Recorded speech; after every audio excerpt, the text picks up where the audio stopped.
Tasha just went over a crocodile pit. Yeah. I thought the pit. other bridge was a little scarier because it didn't feel as close to the trees. It was a little more wide open. Yeah. And all the things were like that far apart, and one of my foot slipped, so then I got kind of nervous.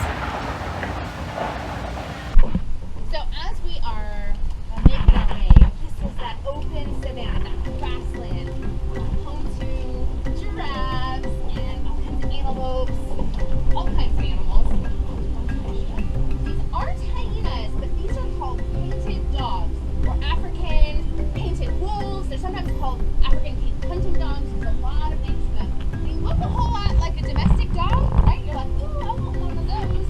No. So they hunt as a pack, but they are the most effective hunters in Africa. What's all like back there? All the way back, like a building? Tiny thing. Tiny things. Those are those springbok. Yeah. They're the national animal of South Africa. A new baby giraffe. I almost said zebra again. She's really little. She's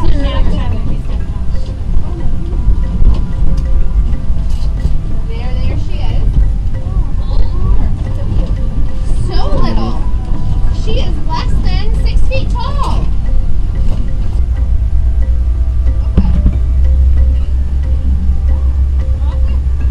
You would like to see. I want to ask.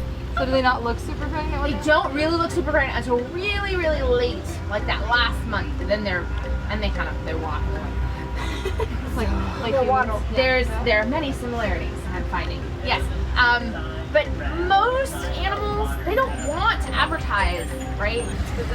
Is it sad that you know more about giraffes than humans? It's not sad. I'm really proud. Yeah, Very proud. I would be too. There are differences amongst the giraffe. They're very slight. So I usually sort of say, like, I need to see like the right corner Their markings of the giraffe. Yep. That I. That's right in front of us too. Yeah. So This is the family portrait. this is Mom and Dad's first calf. So the dad, his name is George, and he came to us from the Kansas City Zoo on breeding recommendations. These great big trees around here. These look just like African baobab trees. African baobab trees that size, they would be thousands of years old. Maybe 2,000 years old. We did not move 2,000-year-old trees here, but we have fabulous artisans. So these are kind of like sculptures, recreation. Donna, who for me is just hiding almost straight behind Rafiki. Now as she moves out, I can see a little bit more of her. That's Donna. And there's another adult lady, her name is Basha. And between Donna and Basha, there are 5 kids. Matriarch of this herd. So who is she? What is she? What does that mean? Matriarch. She's the leader. She's the boss. Yeah, big mama. It's kind of like grandma is in charge. And I know her for many reasons. But she is the roundest of all of our elephants.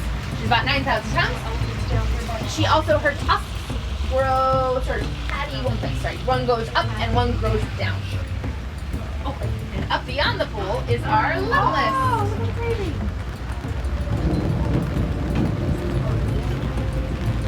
So we'll get some pictures from here. When we drive up closer to that pool, we won't be able to stop right at that pool.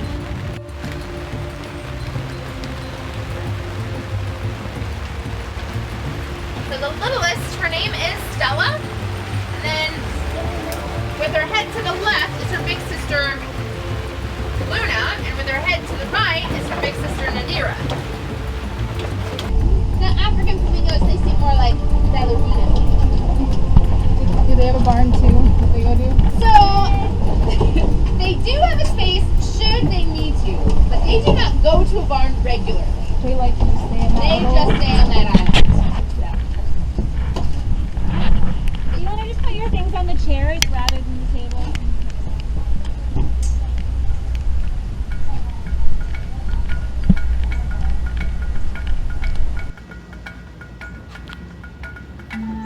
Pretty. There. And follow instructions. Naughty.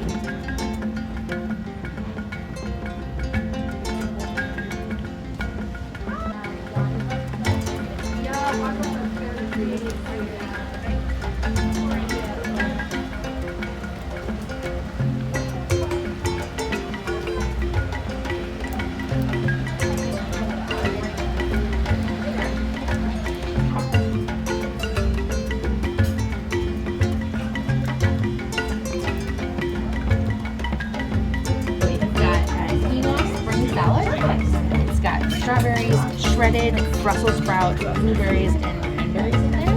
Very sweet. It's nice. It's got some grapes, some mangoes, microgreens on the top.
Brownish antelope with like a white circle around its butt. It looks like it sat on a toilet seat that was just partially